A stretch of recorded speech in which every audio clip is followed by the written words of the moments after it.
মুয়াত্তা মালিক নামক কিতাবে আসছে ইয়াজিদ ইবনে মান থেকে বর্ণিত।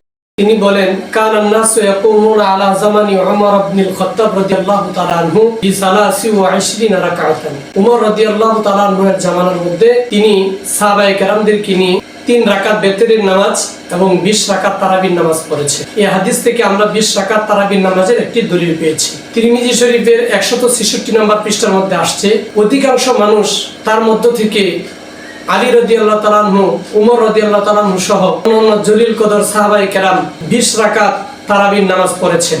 এই হাদিস থেকে আমরা বুঝতে পেরেছি যে তারাবির নামাজ 20 রাকাত। আসলে নবী কত রাকাত নামাজ পড়তেন, রমজানের তারাবির নামাজ কত রাকাত পড়তেন, এটা সরাসরি দেখেছেন সাহাবায়ে কেরাম।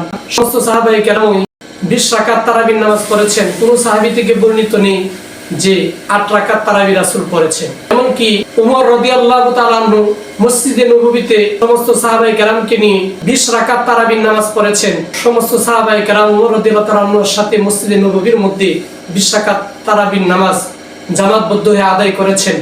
কোন সাহাবী উমর রাদিয়াল্লাহু তাআলা আনহুর 20 রাকাত নামাজ পড়ার বিষয়ে সৃষ্টি করেননি এবং সর্বসম্মতিক্রমে মেনে নিয়েছেন।